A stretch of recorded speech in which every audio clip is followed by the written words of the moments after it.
수요 예배 참 피곤하신 가운데 이 자리에 나오신 우리 성도님들을 환영합니다. 2014년 새해 첫 말씀이 헛되고 들어가서 좀 당황하셨을 것 같은데, 이 말씀을 통해서 같이 하나님의 은혜를 전하고자 합니다. 혹시 알다 또는 안다라는 말을 자주 사용하십니까? 알다, 안다. 내가 알지, 내가 안다. 알다라는 것은 그 국어사전의 뜻으로 볼 때 특정한 물건이나 사람 혹은 추상적인 어떠한 것을 이해할 수 있거나 그에 대한 지식이 있다 라고 나옵니다. 그래서 어느 분야에 있어서 전문가에게 그 알다, 안다라는 단어를 쓸 때 그렇게 물어보죠. 이것을 안다라고 했는데 예를 들어 수학 박사에게 수학이 무엇입니까? 물으면 거기에 대해 대답하는 사람이 아마 전문가겠죠. 그래서 누구는 그렇게 얘기를 하더라고요. 어느 분야에 있어 그 분야의 전문가라면 그 분야에 대해서 물어보았을 때 한마디로 정의할 수 있어야 한다. 수학 박사면 수학이 무엇입니까? 라면 이제 길게 얘기하는 것이 아니라 수학은 무엇이다. 지질학자에게 관련된 지구의 이 대기에 대해서 얘기해 보시오 하면 대기는 무엇이다. 이렇게 한마디로 정의할 수 있어야 한다고 합니다. 그래서 예를 들어 수학을 얘기하면 수량 및 공간의 성질에 관하여 연구하는 학문 이런 식으로 한마디로 이제 또 교사나 교육자에게 그 교편을 잡은 분들에게 교육이 무엇입니까? 라고 얘기하면 지식과 기술을 가르치며 인격을 길러주는 것 이런 식으로 국어사전에 나온 뜻인데 이런 식으로 정의할 수 있어야 한다고 얘기합니다. 그렇게 해야 그 분야의 전문가 또는 권위자라고 얘기할 수 있습니다. 그런 의미에서 여기 계신 성도님들은 삶과 인생에 있어서 전문가입니다. 각자의 삶과 각자의 인생에 있어 자신이 그 분야의 전문가가 됩니다. 우리가 살아가고 있는 것, 그리고 우리가 지금 현재를 살아가고 또 과거에 살아왔고 또 앞으로도 미래를 살아갈 것이기 때문에 자신의 인생, 자신의 삶에 대해 적어도 우리는 우리 스스로가 정의할 수 있어야 합니다. 그럼 제가 질문을 한 가지 하겠습니다. 우리 성도님들에게 있어 삶은 무엇입니까? 인생은 무엇입니까? 지금 막 떠오르는 생각 있으신가요? 한마디로? 새해이기 때문에 더욱이 인생이란 주제와 이 전도서를 통해서 지혜자가 우리에게 인생이 무엇인가라고 얘기하는지를 한편 살펴보려고 합니다. 그래서 그와 관련해서 예화를 하나 들려드리겠습니다. 유대 경전의 주석서로 알려진 미드라시가 있습니다. 이건 이제 우리가 알고 있듯이 성경이 처음에 전해졌을 때 성경의 내용이 어렵기 때문에 그것을 주석화한 책이 미드라시가 있습니다. 그래서 거기 나온 일화인데 거기에 다윗 왕의 반지라는 유명한 일화가 있습니다. 아마 들어보신 분은 내용을 아실 겁니다. 제가 설명을 해드리겠습니다. 다윗 왕이 싸우는 전쟁에서 계속 승승장구하며 이겼습니다.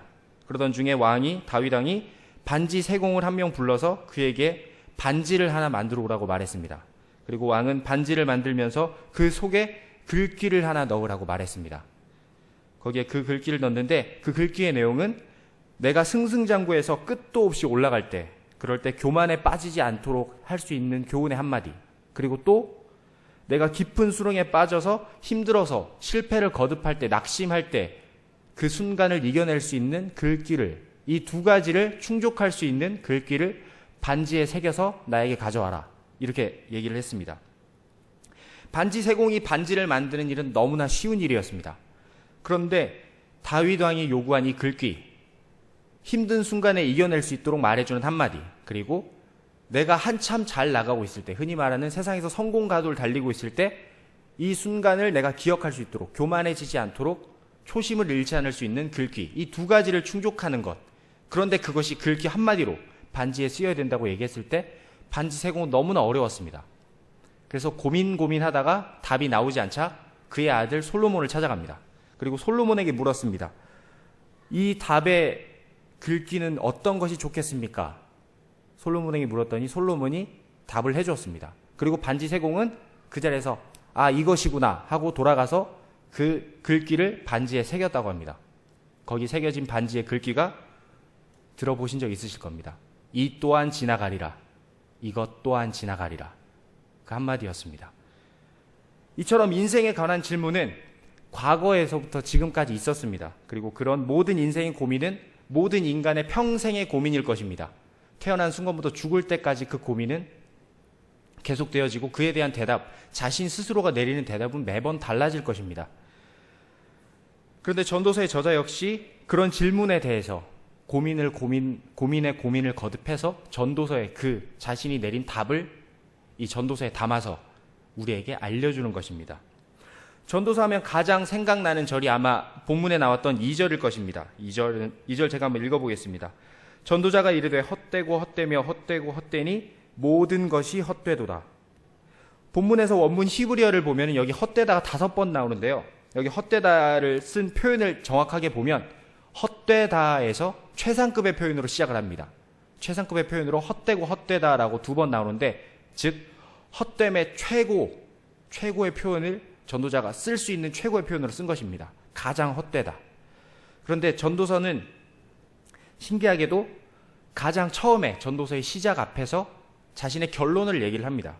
그리고 전도자는 전도서에서 이야기를 풀어나가는 것이 세상의 흐름과 이치, 그리고 사람의 모든 수고를 말하면서 이것의 헛됨을 증명하는 방식으로 나아갑니다. 수학을 풀어나갈 때, 답을 나갈 때 이렇게 식이 있듯이 그런 식으로 풀어서 나아갑니다. 그래서 전도서 전체를 읽어보면 전도자가 어떤 이야기를 하는지 알 수 있는데, 오늘 시간 관계상 전부를 읽을 수 없기 때문에 1장 내용을 바탕으로 제가 같이 이야기를 나누고자 합니다. 전도서에서는 가장 먼저 2절, 3절에서 결론을 내립니다. 모든 것이 헛되다. 그래서 해 아래에서 수고하는 모든 사람의 수고가 헛되다. 그래서 아무런 유익이 없다. 인간의 수고로는 어떤 것도 인간에게 유익하지 않다. 이렇게 얘기를 합니다. 인간의 모든 수고가 유익이 없다는 것인데, 그 설명하는 근거로 처음에 자연의 이치, 그리고 모든 사람이 공감할 수 있는 자연의 원리를 얘기합니다. 전도서 1장 4절에서 7절 같이 교독해서 한번 읽어보도록 하겠습니다. 제가 먼저 4절 읽겠습니다. 한 세대는 가고 한 세대는 오되 땅은 영원히 있도다.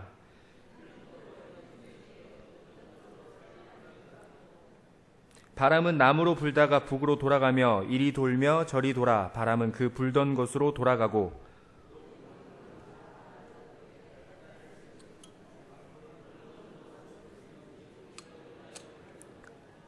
아멘. 4절에서 한 세대는 가고 한 세대는 오지만 땅은 영원히 있다라고 얘기합니다. 역사에 많은 사람들이 오고 갔었습니다. 그런데 사라지고 많은 일이 있었고 많은 것은 변했지만 변하지 않는 것이 있었다면 땅입니다. 땅은 그 자리에 계속 있었고 그 역사를 지켜봐 왔습니다. 그리고 5절에서 해는 뜨고 해는 지되 그 떴던 것으로 빨리 돌아간다라고 말합니다. 누군가에게 어제 해는 마지막 해였을 수도 있습니다. 오늘 또 먼 길을 갔다 오시면서 그 자리에 함께 하셨던 분도 계시는데요. 그리고 어떤 사람에게 오늘은 의미 없이 보내지는 하루일 수 있습니다. 그리고 또 어떤 사람에게는 내일이 정말 기쁜 날이고 기다려지는 날일 수 있지만, 어떤 사람에게는 정말 기다려지지 않고 그날을 피했으면 하는 그런 날일 수 있습니다. 어쨌든지 누군가에게 하루가 어떻든지 간에 모든 사람에게 동일하게 하루는 주어집니다. 주어져 왔었고 앞으로도 주어질 것입니다. 그처럼 해는 언제나 뜨고 언제나 지며 또다시 우리에게 올 것입니다. 또 6절에서 바람은 남으로 불다가 북으로 돌아가며 이리 돌고 저리 돌아 그 자리로 돌아간다라고 얘기하고, 7절에서는 또 강을 이야기를 합니다. 모든 강은 바다로 흐른다. 그렇지만 바다를 채우지 못한다. 그 대기의 흐름이라고 해서 또 물이 흘렀다가 또 공중으로 증발해서 비로 내리고 계속 돕니다. 그처럼 바다도 돌고 돌고 강도 흐르고 흐른다. 결국 4절에서 7절에까지 이르기까지 전도자가 말하는 것은 자연은 쳇바퀴 굴러가듯이 계속 흐르고 흘러간다는 것입니다. 그런데 이것을 보면서 전도자가 얘기하는 것은 이 모든 것이 무익하고 헛되다라고 얘기합니다. 결국 돌고 돌고 이것이 무엇이냐? 무익하다. 그냥 물이나 강이나 이 모든 것들이 아무 생각 없이 도는 것과 똑같다. 무익하다. 이렇게 얘기합니다. 전도자는 그냥 이 자연을 보면서 아름답다라고 얘기한 것이 아니라 이 흐름을 보면서 모든 것이 무익하고 모든 수고가 헛되다는 것을 알았습니다. 그런데 자연은 인간보다 먼저 있었습니다. 인간보다 먼저 있었던 모든 자연이 무익한데 인간의 수고가 어떻겠느냐? 결국 이후에 얘기하는 것은 모든 사람의 수고는 더 무익하다라고 얘기합니다. 그리고 인간이 보고 듣고 말하는 이 모든 것들, 그것으로도 자연을 담지 못하는데, 무익하다라고 얘기하는 자연을 담지 못하는데 우리가 노력하고 수고하는 모든 것이 어떻게 유익하다라고 얘기할 수 있겠는가? 이렇게 정의하는 것입니다. 즉 앞에 나왔던 헛되니 모든 것이 헛되도다. 정말 헛되다라고 얘기하는 것을 강조하는 것입니다. 더 나아가서 전도자는 말하기를 이 모든 수고는 이미 있었다. 그리고 이후에도 있을 것이다. 그러므로 우리의 수고는 헛되며 이미 한 일을 누군가 또다시 할 것이다. 우리가 지금 하고 있는 이것 역시 다음 사람들이 우리를 기억하지 못하는 사람이 와서 다시 할 것이다. 그러므로 우리가 아무리 노력했다 한들 지금의 행동이 유익하다라고 얘기할 수 있겠는가? 그렇게 전도자는 얘기하는 것입니다. 그러므로 해 아래 새 것이 아무것도 없다라고 11절에 얘기합니다. 이런 해 아래 인간의 모든 역사는 유익이 없고 새 것이 없다. 그러므로 11절에서 정리합니다. 제가 11절 읽겠습니다. 이전 세대들이 기억됨이 없으니 장래 세대도 그 후 세대들과 함께 기억됨이 없으리라. 아멘. 11절에서는 헛되다 해서 마지막에 정말 참담하다 싶을 정도로 헛되다라고 이제 결론을 지어버립니다. 우리에게 있어서 이전의 세대들 그리고 사람들이 기억됨이 없듯이 앞으로 올 세대들 역시 우리 이전의 세대를 기억 못한 것처럼 우리도 기억을 못할 것이다. 우리의 자손들은 우리조차 기억 못할 것이다. 그 뒤에 있을 세대에게 역사는 아무것도 없다 얘기하는 것입니다. 전도자는 인생이 참 허무하다라고 얘기합니다. 제가 이제 처음에 시작할 때 성도님들에게 삶이 무엇이냐, 인생이 무엇이냐고 여쭤봤는데 삶이 무엇인지 인생이 무엇인지 답이 내려지십니까? 전도서를 기록한 전도자가 누굽니까? 네, 앞에 설명을 보면 나오는데 솔로몬입니다. 솔로몬은 우리가 잘 알듯이 지혜의 왕이라고 얘기합니다. 그리고 이스라엘 왕국의 세 번째 왕, 다윗의 아들인데요. 솔로몬은 우리가 잘 아는 것처럼 모든 것을 다 가져보았던 사람입니다. 모든 것. 통일 왕국의 왕이었으며 수많은 왕비와 후궁을 두었었고 재물의 부를 누릴 만큼 누려보았습니다. 그리고 지혜를 가져서 아둔하지도 않았습니다. 흔히 말하는 인간이 갖출 수 있는 모든 것을 다 갖추어 보았습니다. 그런데 결국 그 솔로몬이 쓴 성경이 바로 전도서입니다. 헛되다라고 얘기하는 바로 그 사람이 솔로몬입니다. 모든 것을 가져봤던 솔로몬. 그런 솔로몬이 결국 도달한 인생의 결론은 허무하다. 이 한마디로 정의합니다. 재물을 가져본들 무엇을 하며 지혜를 가져본들 무엇을 하며 이 나라 모든 것을 다스려보며 이 세계를 내 발밑에 두어본들 무엇하냐. 허무하다라고 얘기하는 것입니다. 예전에 우리나라가 참 잘 살 때는 살만 난다. 그 모든 노력이 참 아름답다. 흘리는 땀이 정말 아름답고 좋다. 그렇게 얘기했는데 요즘 세상이 참 각박하고 살기 힘들다라고 합니다. 가면 갈수록 더 어려워지는 것 같다라고 얘기하는데 그래서 세상이 허무하다라고 지금 말하면 아마 모든 사람이 고개를 끄덕이면서 그렇지. 우리가 뭐 노력한들 뭐가 있겠나 이렇게 대답을 할 것입니다. 그래서 먹고 살기 힘들고 어렵고 지치고 그런 인생들이 많다 보니까 빨리 종말이 왔으면 좋겠다. 오래 산들 무엇이 달라지겠냐. 그냥 편하게 죽으면 좋지. 편하게 죽은 게 좋은 거지. 그렇게 대답을 합니다. 그런데 여기서 사람들이 얘기하는 허무함과 솔로몬이 얘기하는 허무하다라는 것은 큰 차이가 있습니다. 솔로몬이 허무하다라고 얘기할 때 우리가 생각할 때 솔로몬 모든 것을 다 가졌습니다. 그런 사람이 허무하다라고 얘기할 때 우리는 공감을 하지 못할 것입니다. 왜냐하면 적어도 너는 누릴 거 다 누려봤고 할 만큼 다 해봤잖아. 네가 모든 수고를 하지 않아도 다 가져본 사람인데 네가 허무하다라고 얘기하면 우리는 뭐가 되느냐. 우린 노려보지도 못했는데 네가 허무하다라고 하면 우리 인생은 보잘것없는 인생이냐 이렇게 대답할 수도 있겠습니다. 하지만 인간은 전적으로 타락한 존재입니다. 그래서 생각하는 사고도 타락해 있습니다. 모든 영역이 타락되었다고 얘기하죠. 그래서 우리는 생각으로도 타락되었기 때문에 바른 생각을 하지 못합니다. 즉 솔로몬이 다 가져보기 전에는 이 말에 공감하지 못하고 이해하지 못한다는 것입니다. 즉 그 사람을 인정하지 않는다는 것입니다. 우리도 한 번이라도 가져봐야 그런 얘기를 하지 가져보지도 않았는데 인생이 허무하다라고 우리가 얘기할 수 있느냐. 우리는 아마 그렇게 생각을 많이 할 것입니다. 그래서 성도님들 중에도 그런 생각을 혹시 가지신 분 있는지 모르겠습니다. 요즘 참 살기 힘들고 어렵다라고 얘기하는데 비그리스도인들 뿐만 아니라 이것은 그리스도인들에 이르기까지 모든 인간이 가진 생각입니다. 살기 힘들다. 모든 인간의 특히 작년에도 그랬지만 올해에도 많은 사람들이 그렇게 생각할 것입니다. 해는 바뀌었지만 참 살기 힘들다. 살기 좋아질 것 같은 분위기도 없고 그럴 기미도 보이지 않는다. 그 생각에 대해서 모두가 똑같이 생각하실 것입니다.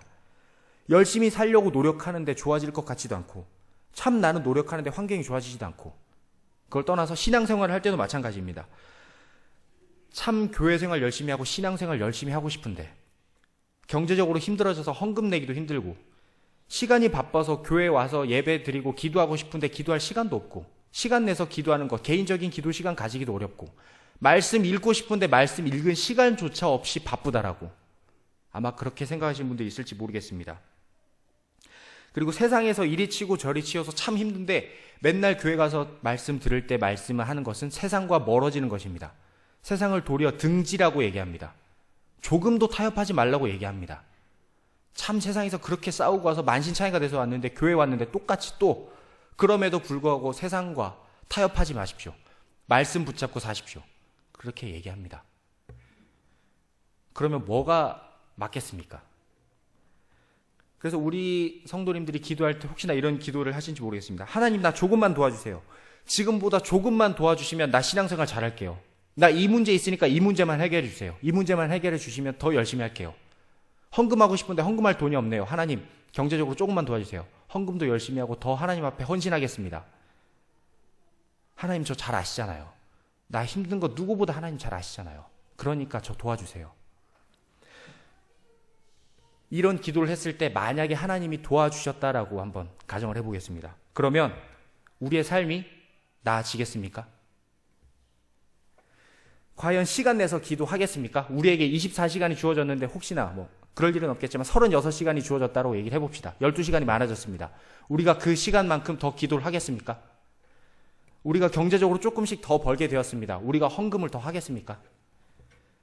신앙생활 더 열심히 하고 예배 시간 참석하겠습니까? 제가 단언할 수 있는 부분은, 제가 단언하기는 절대 아니다라고 봅니다. 저도 그런 경험이 있습니다. 사실 조금만 더 경제적으로 좋아지면 좋겠고, 조금만 더 나에게 시간이 주어지면 더 열심히 살고 더 노력할 건데, 말씀을 준비할 때도 사실 하나님, 나 시간 조금만 더 주시면 더 열심히 준비할게요. 조금 더 본문 보면서 기도하고 준비할게요. 조금 더 일찍 시작하더라도 결국 똑같았습니다. 물론 하나님이 은혜 주셔서 이 자리에 서서 하기도 하지만 그뿐만 아니라 저에게 경제적으로 더 주어진다거나 하더라도 헌금을 더 많이 하거나 시간이 많이 주어진다고 하나님 앞에 더 헌신하는 모습은 저도 그렇지 못했습니다. 사실 만약에 우리에게 하나님께서 그런 기도를 들어주신다 한들 우리의 신앙이 좋아질 거라고 저는 생각하지 않습니다. 물론 저보다 더 신앙 좋으신 분들은 다를 수 있겠지만 저는 대부분 아니라고 봅니다. 어떻게 보면 저는 모든 사람이 그렇지 않다라고 생각합니다. 우리의 신앙은 더 약해질 것입니다. 그런 것들이 주어지면 주어질수록 우리에겐 유혹이 더 많아집니다. 가진 것이 많기 때문에 더 놓치지 않으려고 우리는 발버둥 칠 것입니다. 하나님이 은혜 주셨다고, 기도로 주셨다고 잠깐 기뻐할진 모르겠지만 절대 그러지 않을 것입니다. 우리 신앙에는 물이 더 섞여버리고 세상 가운데 더 악착같이 살려고 할 것입니다. 혹시 박진영이란 가수를 아시는지 모르겠습니다. 제 어린 시절이고 한 10년 전에 더 유명했던 가수인데요. 최근 작년, 올해가 2014년이니까 작년이네요. 작년 하반기쯤에 새 앨범을 냈었는데 제목이 놀 만큼 놀아봤어였습니다. 놀 만큼 놀아봤어.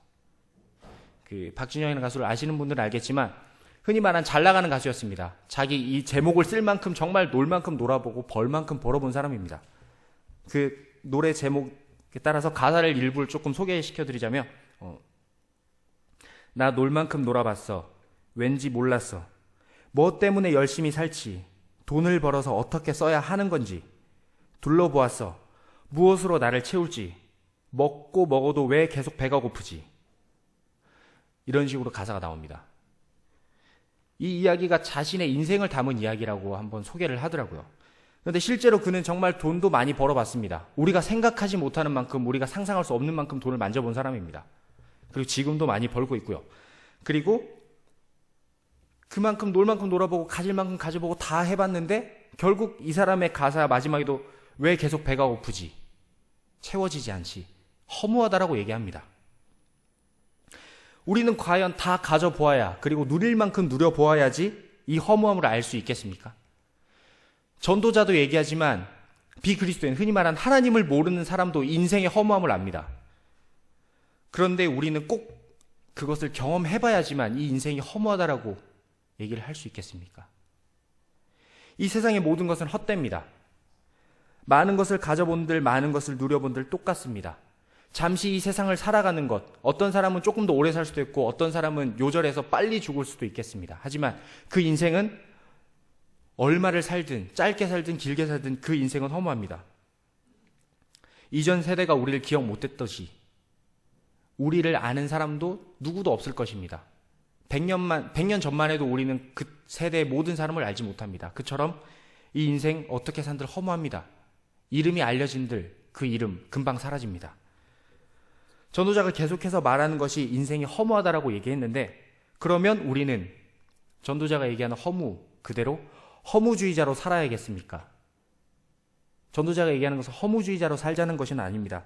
정말 전도자가 얘기하는 것은 허무하다 얘기하지만 결국 12장 1절 2절에서 그가 왜 허무하다라고 얘기하는지 얘기해 줍니다. 전도서 12장 1절에서 2절 말씀 같이 한번 읽어보도록 하겠습니다. 1절에서 2절 같이 합독해서 읽겠습니다. 너는 청년의 때 너의 창조주를 기억하라. 곧 곤고한 날이 이르기 전에, 나는 아무 낙이 없다고 할 해들이 가깝기 전에, 해와 빛과 달과 별들이 어둡기 전에, 비 뒤에 구름이 다시 일어나기 전에 그리하라. 아멘. 전도자가 이 헛된 것들을 보면서 깨닫고 헛된 인생 가운데 창조주를 기억하라라고 얘기하는 것입니다. 헛되다라고 얘기함을 통해서 창조주를 기억하라. 창조주. 세상에 사는 것이 조금 나아지고 조금 나빠지는 것에서 우리는 자유해야 됩니다. 조금 나아진들, 조금 나빠진들 무슨 차이가 있겠습니까? 그 대신 우리는 거기에 목숨 걸지 않아야 합니다. 조금 나빠지든 조금 좋아지든. 앞에 말씀드렸던 것처럼 이 또한 지나가리라. 결국 지나갈 일들입니다. 본질이 아니기 때문에 우린 거기 굳이 목숨 걸 필요가 없습니다. 전도자가 깨달은 것처럼 세상은 흐르고 변하고 멈추지 않습니다. 모든 수고가 무익합니다. 하지만 그 가운데 변하지 않는 자연의 이치가 있다라고 얘기했습니다. 그 자연의 이치는 어디서 시작되었습니까? 창조주 하나님으로부터 시작되었습니다. 모든 것이 허무하지만 그 시작을 알면 이 세상의 헛됨 속에서도 우리의 삶과 주관자가 누구인지 알기 때문에 결코 허무하지 않다라고 전도자가 얘기하는 것입니다. 그래서 우리는 이 헛된 모든 수고에서 하나님을 기억하는 것이 중요하다라고 전도자가 콕 집어 얘기하는 것입니다. 하나님을 기억하는 자에게 그렇다면 그 모든 수고는 어떻겠습니까? 즉 전도자가 우리에게 말하고자 하는 것, 제가 요약해서 한마디로 얘기하면, 전도자가 얘기하는 인생을 한마디로 얘기하면 하나님 없이는 모든 수고가 사람에게 무익하다, 헛되다라고 얘기하는 것입니다. 전도자가 말한 1장 2절 말씀, 헛되고 헛되며 헛되고 헛되니 모든 것이 헛되도다. 이 앞에 전도자가 생략한 말이 있습니다. 그 말을 넣어서 한번 전도서 1장 2절 같이 한번 읽어보겠습니다. 제가 가로로 표시했는데요. 가로 표시한 부분까지 해서 전도서 1장 2절 같이 합독해서 한번 읽어보도록 하겠습니다. 하나님 없이는 헛되고 헛되며 헛되고 헛되니 모든 것이 헛되도다. 아멘. 전도자가 얘기하는 인생을 한마디로 얘기한 것입니다. 하나님 없이는 헛되고 헛되며 헛되고 헛되니 모든 것이 헛되도다. 우리의 인생 앞에 하나님 없이 이것이 빠지면 우리의 인생은 정말 허무합니다. 답이 없습니다. 미래가 없습니다. 하나님을 믿고 경외한다면, 하나님을 믿고 경외하는 우리의 인생 갑작스럽게 변화되거나 달라진다라고 얘기하진 않겠습니다. 우리가 하나님 믿는다고 해서 다음날 아침에 갑자기 우리 경제적으로 좋아지고 우리 삶이 윤택해지고 풍요로워진다라고 얘기하진 않겠습니다. 어찌 보면 인생은 그대로입니다. 우리가 보기에 우리의 행위로 나타나는 결과 모든 것이 헛되다라고 얘기했는데 똑같습니다. 정말 우리가 그냥 하나님을 머리로 알다가 마음으로 알고 다음날 우리의 기도가, 눈물을 흘리며 기도하고 다음날 아침 맞았습니다. 그 사람의 인생이 달라지느냐? 객관적으로 달라지지 않습니다. 갑작스럽게 돈이 많아지거나 그럴 일 결코 없습니다.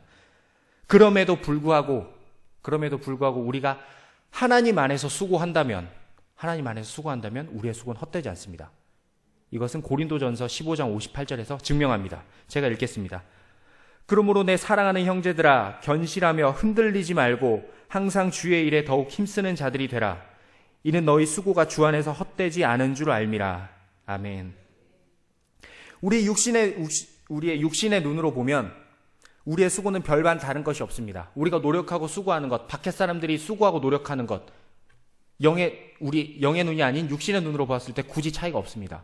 어떻게 보면 밖에 사람들이 더 열심히 삽니다. 하지만 그들과 다른 것, 우리의 수고가 헛되지 않습니다. 그들의 수고는 헛되지만 우리의 수고가 헛되지 않는 것, 우리가 주 안에 있기 때문입니다. 그리고 하나님 없는 것이 아니라 하나님 안에 있기 때문에 우리의 수고가 헛되지 않습니다. 또한 마태복음 6장 19절에서 21절은 말합니다. 제가 읽겠습니다. 너희를 위하여 보물을 땅에 쌓아두지 말라. 거기는 좀과 동록이 해하며 도둑이 구멍을 뚫고 도둑질하느니라. 오직 너희를 위하여 보물을 하늘에 쌓아두라. 거기는 좀이나 동록이 해하지 못하여 도둑이 구멍을 뚫지도 못하느니라. 내 보물이 있는 그곳에는 내 마음도 있느니라. 아멘. 우리의 수고와 노력이 하나님 안에 있다면 결코 헛되지 않은 수고와 마음입니다. 세상 사람들이 볼 때 우리의 수고가 참 헛돼 보이고 바보 같아 보입니다. 하지만 우리의 수고가 헛되지 않음은 주 안에 있기 때문입니다. 우리가 열심히 하는 수고 다른 사람들이 보면 정말 바보 같아 보입니다. 그 사람들은 이렇게 얘기할지 모르겠습니다. 너네 바보같이 왜 사냐? 주일날 그 시간에 교회 갈 그 시간에 돈을 벌어라. 그러면 적어도 다음날 밥 먹을 돈 나온다. 예수 믿는다고 하는 너희들 참 어리석다. 너네들 그 지키는 신조 그거 하나만 무너뜨리면 너네 인생 풍요로워진다. 그렇게 얘기할 것입니다. 저희 아버지가 전에 관리직으로 일을 하셨는데 관리직을 하는 분들은 이제 술자리가 많습니다, 사실.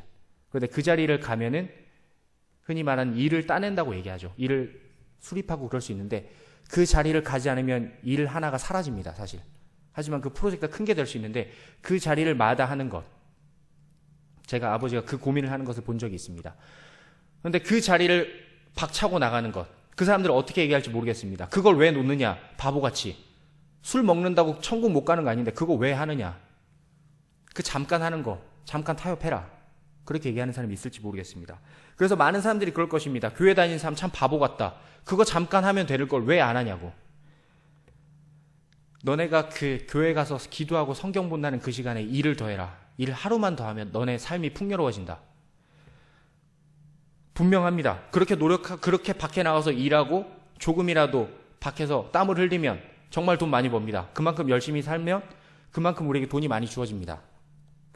제가 앞에서 얘기했지만 그렇게 돈을 벌어서 조금 더 나아진들 무엇이 달라지겠습니까? 그렇게 조금 더 벌어서. 그렇게 살아서 뭐 예를 들어 3년, 10년 조금 더 오래 산다고 하지요. 그렇게 해서 더 많이 얘기해서 30년 우리가 풍요롭게 산다고 얘기합시다.